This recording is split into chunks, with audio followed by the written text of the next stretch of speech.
Good morning friend, sky classes में आपका स्वागत है। आज हम देख रहे हैं हिंदी वर्णमाला का सेकेंड लेक्चर। चैप्टर का नाम है व्यंजन।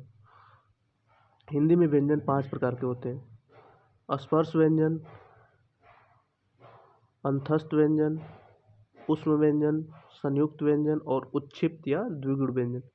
जो स्पर्श व्यंजन होते हैं वो टोटल उनकी संख्या होती है 25। एक वर्ग में 5 होते हैं, तो क से लेके म तक। तो क वर्ग, च वर्ग, ट वर्ग, प वर्ग, यहाँ से इनकी टोटल संख्या होती है 25।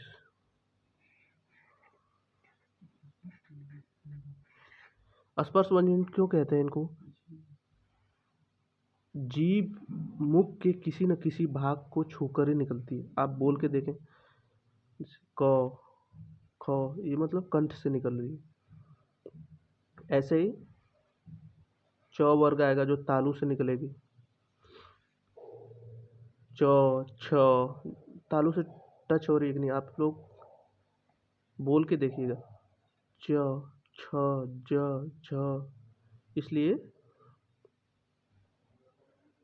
तालव्य व्यंजन है। मूर्धा व्यंजन ट वर्ग, जिसमें कि ट, ठ, ड, ढ, ड़, इसमें मूर्धा व्यंजन क्यों बोलते हैं?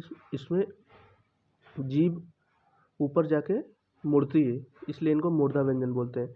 तो कभी कभी आपको डायरेक्ट क्वेश्चन दे देगा कि कोई वर्ड दे देगा मूर्धा व्यंजन का और बाकी कुछ अलग दे देगा और पूछेगा इसमें मूर्धा व्यंजन कौन सा है। तो ऐसे आपको लोग को याद रखना है कि कौन सा वर्ग का उच्चारण स्थान क्या है। जैसे त वर्ग का दांत के द्वारा, जैसे आप उच्चारण करेंगे त, थ, तो इसमें दांत से टच होंगे त, थ, द, ध, न।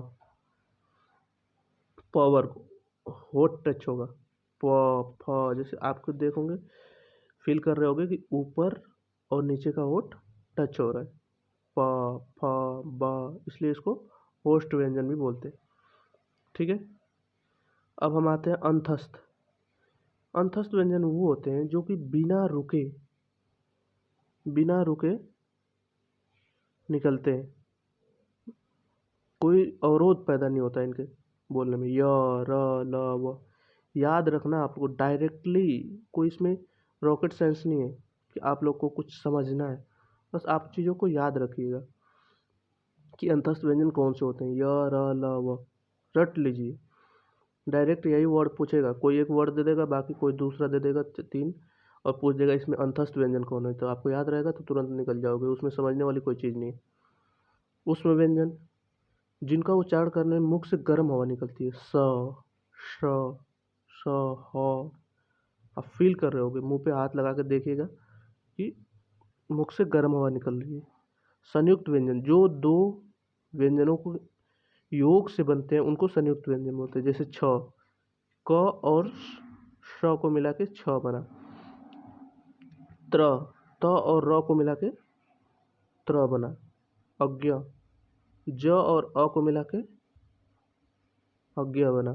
स्र, स और र को मिला के, ये हो गया संयुक्त व्यंजन। उत्क्षिप्त या द्विगुण व्यंजन, इनकी संख्या 2 होती है। इनकी संख्या भी याद करिए, टोटल 4। ऊष्म व्यंजन टोटल 4, ये भी टोटल 4, ये टोटल 2। तो 25, 4, 29, 4, 33, 4, 37, 2, 39। तो 39 होती है संख्या व्यंजनों की।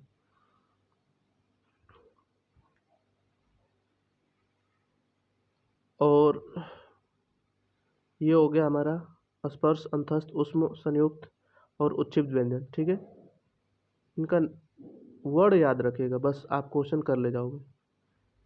जैसे इसमें से कंठ के द्वारा, तो कोई एक वर्ड देगा और पूछेगा इसमें कंठस्थ व्यंजन कौन सा है, तालव्य व्यंजन कौन सा है। तो इसमें से कोई एक वर्ड दे देगा। तो आपको याद रखना है कि क वर्ग कंठ के द्वारा बोला जाता है, च वर्ग तालु से टच होता है, ट वर्ग मूर्धा